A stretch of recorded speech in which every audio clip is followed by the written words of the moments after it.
2400 साल पहले भारतवर्ष की इसी धरती पर चाणक्य ने घोषणा की थी कि जो राष्ट्र शास्त्र पढ़ना छोड़ देता है वो समाप्त हो जाता है। क्यों कहा था ऐसा चाणक्य ने? क्यों जरूरी है कागजों में छुपे अतीत को जानना? क्योंकि अतीत को जाने बिना भविष्य निर्माण की कोई संभावना है ही नहीं।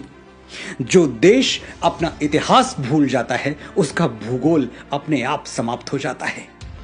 जो लोग भुला देते हैं तारीख को अपनी, उन लोगों का ज्योग्राफिया बाकी नहीं रहता। पिछली कई सदियों से हमने अपने इतिहास की जमीनें लावारिस छोड़ रखी हैं। हम न उन जमीनों की ओर देखते हैं, न वहां जाते हैं, न परवाह करते हैं कि हमारे बाप दादा की जमीनों में कौन सी फसल बोई जा रही है और वो फसल कौन बो रहा है, किस नीयत से बो रहा है या फिर किस बदनीयती से बो रहा है। कहीं ऐसा तो नहीं कि हमारी उपेक्षा कुछ शैतानी ताकतों के लिए मुंह मांगी मुराद बन गई और उन्होंने गौतम और नानक के इस जमीन में कलंक के बीज बो दिए। बिल्कुल यही हुआ है। तभी तो हम इस हद तक ब्रेन वॉश्ड हो गए कि अचानक हमारी प्री प्राइमरी टेक्स्ट बुक में गा से गणेश हटा के गा से गधा लिख दिया गया और हमारे माथे पर बल तक नहीं पड़ा। हमारे घर तक आने वाली सड़कों के नाम भी किसी अकबर, हुमायूं, जहांगीर जैसे ग्लोरीफाइड डकैत के नाम पर रख दिए गए और हम रिबन काटते हुए मौका परस्त नेताओं को देखकर तालियां बजाते रहे। अचानक नैरेटिव बदल दिया गया। आदर्श राज्य कैसा होता है? जैसा अकबर का था। अच्छा, तो राम राज्य क्या था? वो आदर्श नहीं था। और अकबर के राज में हजारों किसानों को जजिया न देने के लिए फांसी पर टांग दिया गया था। ये आदर्श राज्य में होता है?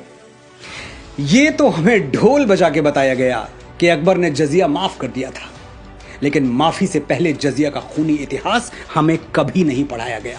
और उसी अकबर ने वापस गैर मुसलमानों पर जजिया लाद दिया था, यह भी नहीं पढ़ाया गया। चित्तौड़गढ़ में 30,000 सिविलियंस को जिहाद के नाम पर काट डालने वाला आदर्श राजा था। आगरे के किले के सामने मीना बाजार लगवाने वाला जिल्ले इलाही था। जिल्ले इलाही यानी खुदा की परछाई। यह कौन सा खुदा है जिसकी परछाई इतनी काली है? मुझे अफसोस होता है जब मेरे कुछ मुसलमान भाई मुगलों और तुर्कों की तरफ उठने वाली उंगलियों को इस्लाम की तरफ उठने वाली उंगली मान लेते हैं और उसके खिलाफ हो जाते हैं। जागिए, आप अकबर के वंशज नहीं हैं। आपके पूर्वज वही हैं जो हिंदुओं के हैं। आपका इतिहास वही है जो हिंदुओं का है। और अकबर ने तो इस्लाम को जड़ से मिटा देने के लिए कोई कोशिश बाकी नहीं रखी। पढ़िए इतिहास, समझिए दीन इलाही को। आप जान जाएंगे कि अगर अकबर का बस चलता तो इस्लाम का नामो निशान तक बाकी नहीं रहता। अपने हीरोज और विलेंस जात पात से ऊपर उठकर चुनिए, जो इस महान देश की परंपरा है। रावण कौन था? एक ब्राह्मण था। भगवान ब्रह्मा की डायरेक्ट ब्लड लाइन में जन्मा था। लेकिन आपने किसी ब्राह्मण को रावण की स्तुति करते हुए देखा है? हम सिर्फ इसलिए रावण को हीरो बना दें कि वो हमारी जाति का था, इतना छोटा नहीं सोचते हम। रावण खलनायक था और हम रहती दुनिया तक दशहरे में उसका पुतला फूंकते रहेंगे। और हम ही नहीं, हर जागा हुआ समाज यही करता है। अपने नायक और खलनायक बड़ी सावधानी से चुनता है। हिंदुस्तान में एक बहुत बड़ा तबका महमूद गजनबी को हीरो मानता है। ये लुटेरा अफगानिस्तान के एक छोटे से गांव गजनी से आया था और भारत पर इसने बेतहाशा जुल्म ढाई। सोमनाथ का पवित्र मंदिर हमारी आंखों के सामने लूट लिया और हम खड़े देखते रह गए। तो होना तो ये चाहिए था कि अफगानिस्तान गजनी को शूरवीर मानता और उसके नाम पर मॉन्यूमेंट्स बनवाता। लेकिन सच ये है कि अफगानिस्तान के इतिहास में गजनी की कोई जगह है ही नहीं। उसका जिक्र तक बड़ी मुश्किल से मिलता है। अफगानिस्तान के मुसलमानों ने हिंदुओं का मंदिर लूटने वाली अपनी इस नालायक औलाद को डिसोन कर दिया, अपनी ऐतिहासिक जायदाद से बेदखल कर दिया। और दूसरी तरफ इतिहास में जगह किसको दी? कनिष्क को, जो कि कुश डायनेस्टी में जन्मा भारतवर्ष का एक महान बौद्ध राजा था। अफगानिस्तान में कनिष्क के नाम पर होटल्स हैं, इमारतें हैं, जबकि वो मुस्लिम देश है। लेकिन यही तो बात है कि हीरोज चुनते हुए हिंदू, मुसलमान, बौद्ध और क्रिश्चियन नहीं देखा जाता, बस चरित्र देखा जाता है, बशर्ते हमारे पास इतनी तटस्थ, इतनी न्यूट्रल आंखें हों। अफगानिस्तान ने अपनी पूजा पद्धति बदली, अपनी संस्कृति नहीं बदली। वो भारत के पूर्वजों को आज भी अपना पूर्वज मानते हैं और इससे सिद्ध होता है कि धर्मांतरण के साथ राष्ट्रांतरण होना जरूरी नहीं है। एक और इस्लामिक देश है इंडोनेशिया, जहां 87% 87% मुसलमान हैं, लेकिन वहां रामलीला ऐसी धूमधाम से होती है कि देखने वाले देखते रह जाएं। इंडोनेशियंस भी राम को अपना पूर्वज मानते हैं। उन्हें इस बात से कोई फर्क नहीं पड़ता कि उनके घरों में रामचरितमानस की जगह कुरान रखा हुआ है। धर्म अलग है तो क्या, पूर्वज तो एक हैं। ये बात जिस दिन मेरे मुसलमान भाइयों को समझ में आ गई, उस दिन हिंदू मुस्लिम एकता के झूठे और राजनीतिक स्वार्थ से लिप्त नारे गायब हो जाएंगे और सचमुच मन के धरातल पर, आत्मा के धरातल पर हम एक हो जाएंगे। वापस लौटते हैं उस बात पर जो मुझे चुभ रही है और आपको भी चुभनी चाहिए। हमें चीख चीख कर बताया गया कि मुगल अंग्रेजों की तरह लुटेरे नहीं थे। वो हिंदुस्तान की दौलत लेके कहीं 7 समंदर पार दूसरे मुल्क में नहीं गए, यहीं रह गए। ठीक है, तो मैं आपके घर पर अटैक करता हूं, कुछ लूट के अपने घर नहीं ले जाऊंगा, बल्कि आपके ही घर में कब्जा करके रह जाऊंगा और आपको, आपके परिवार को, जो कल तक उस घर के मालिक थे, अपना गुलाम बना के रखूंगा। आप मुझे हीरो मानेंगे? नहीं मानेंगे।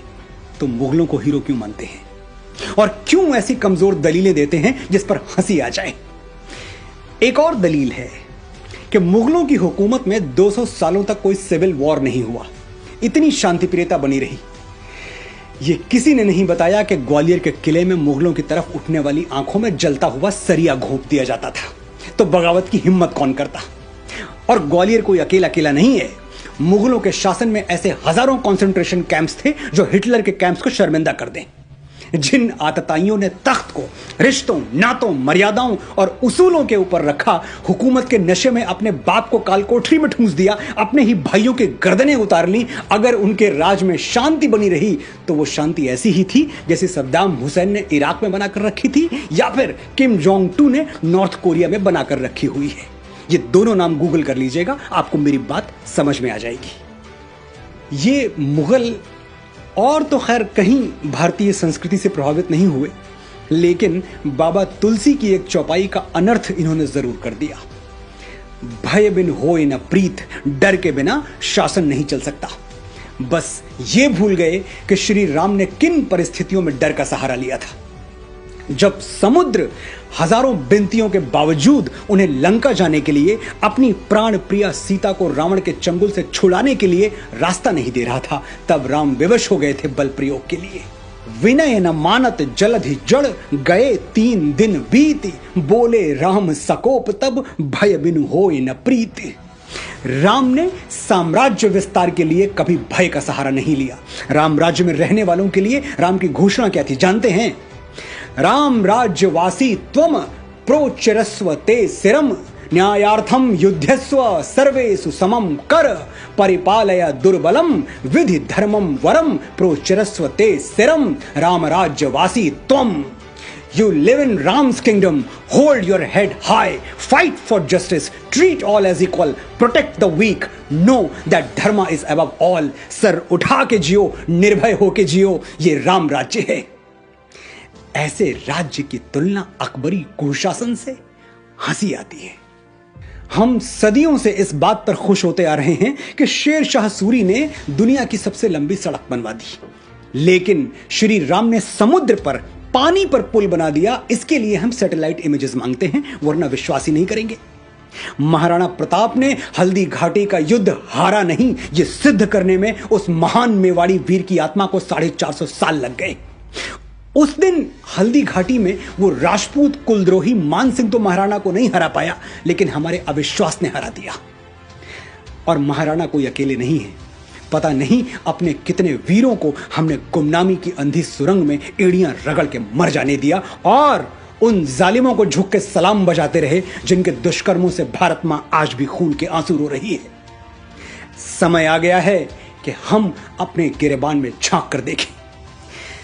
जयचंद के नाम पर हम थूकते हैं, लेकिन एक पल के लिए ठहर के सोचिए, कहीं जाने अनजाने हम भी अपनी संस्कृति और सभ्यता के जयचंद तो नहीं बन रहे, उससे छल तो नहीं कर रहे। मैं प्रेम के मीठे गीत लिखने वाला एक साधारण सा लेखक हूं। आज मेरी बातों में आपको क्रोध और कड़वाहट नजर आई होगी, लेकिन मैं इसके लिए क्षमा प्रार्थी नहीं हूं। मेरा ये क्रोध अगर करंट बनकर आपको नींद से जगा दे तो मैं इस क्रोध का आभारी रहूंगा। मुझे खुद जागने में कई बरस लग गए, आप इतना लंबा समय ना लें। मेरे अनुभवों से सीखें, सच्चे इतिहास के दबे हुए स्वर गुंजायमान करें, अपने बच्चों के लिए सही आदर्श, सही नायक छोड़ें, झूठे नायकों के मुखौटे उतार के फेंक दें, अपनी विरासत को माथे से लगाएं और इस धरती मां का ऋण चुकाएं जहां मैं और आप बीज बन के फूटे हैं और एक दिन राख बनकर समा जाएंगे। जय भारत, जय भारती।